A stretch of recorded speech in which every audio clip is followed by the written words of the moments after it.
क्या आपके परिवार में आए दिन झगड़े होते रहते हैं? हो सकता है आपके बीच पहले से कहीं ज़्यादा लड़ाइयाँ होने लगी हो, और वह भी बुरी तरह से। शायद आपको यह भी न पता हो कि ये झगड़े किस वजह से शुरू होते हैं, लेकिन सच तो यह है कि आप एक दूसरे को ठेस नहीं पहुंचाना चाहते। परिवार के सदस्य एक दूसरे से प्रेम करते हैं, झगड़ा करना नहीं चाहते। अगर परिवार में दो लोगों की सोच आपस में ना मिलती हो, तो इसका मतलब ये नहीं है कि परिवार में एकता नहीं है।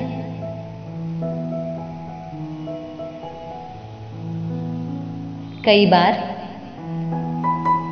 हम शायद आपस में एकमत ना हो, लेकिन ऐसा होने पर हम जिस तरह से पेश आते हैं उससे यह तय होगा कि घर में शांति होगी या फिर कलेश होगा। आइए कुछ ऐसे तरीकों पर ध्यान दें जिनसे हम अपने घर में शांति बनाए रख सकते हैं। पहली बात, ईंट का जवाब पत्थर से मत दीजिए। जब किसी बात पर दो लोगों के बीच बहस होती है, तो अगर उनमें से एक बोलने के बजाय शांति से दूसरे की सुने, तो शायद बहस बंद हो जाए। इसीलिए कभी भी कोई आपको कितना भी उकसाए, लेकिन खुद को काबू में रखिए। इससे आप अपनी गरिमा और आत्मसम्मान बनाए रख पाएंगे। याद रखिए कि परिवार में शांति बनाए रखना बहस जीतने से भी कहीं ज्यादा जरूरी है। दूसरी बात, दूसरों की बात को समझिए। अगर हम बिना टोके दूसरों की बात सुने और उसके बारे में पहले से कुछ ना सोचे, तो झगड़ा खत्म हो सकता है और घर में शांति बनी रह सकती है। आगे वाले की बात पर शक करने की बजाय उसे समझिए। कई बार लोग बिना सोचे समझे कड़वी बातें कह देते हैं, या फिर किसी और वजह से दुखी होते हैं और वहां पर भड़ास निकाल देते हैं। ये करना गलत है। हम सभी गलतियों के पुतले हैं, इसलिए ऐसा कभी मत सोचिए कि उसने आपको भला बुरा कहा, क्योंकि शायद गलती हम भी कर सकते हैं। तीसरी बात, पहले खुद को शांत कीजिए। अगर आपको बहुत गुस्सा आ रहा है, तो अच्छा ये होगा कि आप सामने वाले से शांति से कहें कि आप कुछ देर में बात करेंगे और वहां से निकल जाइए जब तक कि आपका गुस्सा ठंडा नहीं हो जाता। आप चाहें तो थोड़ी देर के लिए दूसरे कमरे में जा सकते हैं या फिर टहलने जा सकते हैं। इसका मतलब ये नहीं है कि आप बात टाल रहे हैं या फिर आपने चुप्पी साधी है या आपको बोलना नहीं आता।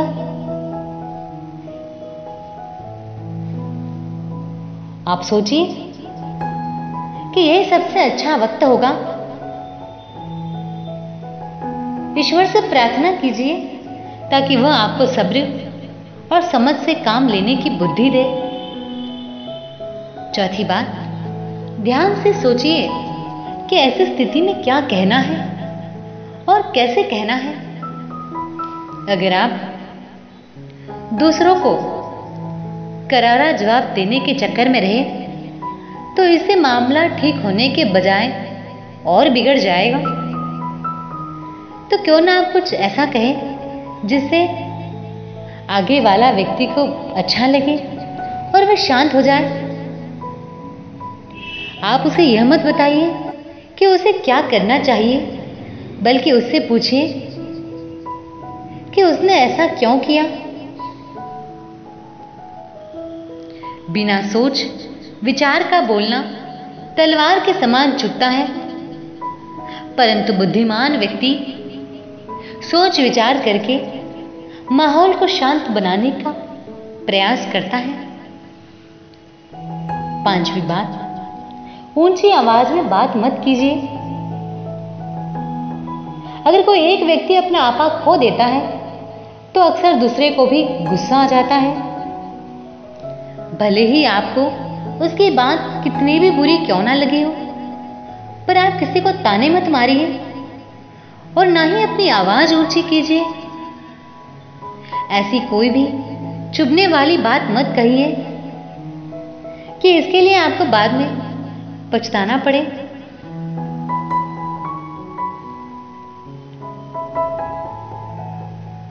और झगड़े में गुस्से में आकर के धक्का देना, थप्पड़ मारना या मारपीट करना किसी भी हालत में बिल्कुल ठीक नहीं है। गाली गलौज करना, डराना धमकाना तो बिल्कुल भी नहीं चाहिए,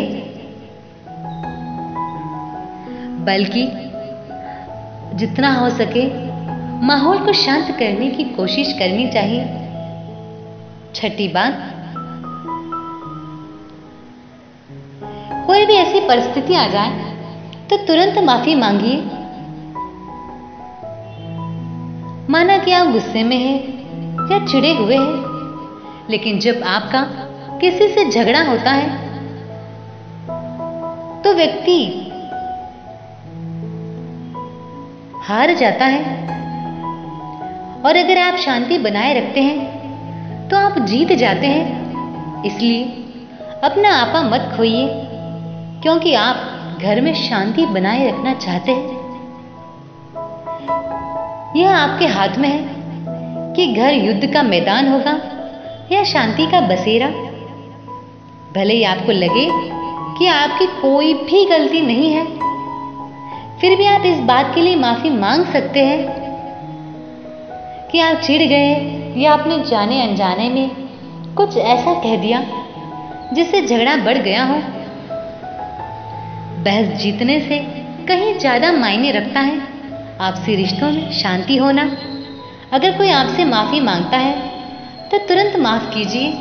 अगर कोई आपकी गलती हो तो तुरंत माफी मांगिए और अपने जीवन में और रिश्तों में मधुरता रखिए और झगड़े और क्लेश से अपने आप को बचाए रखिए। ओम शांति।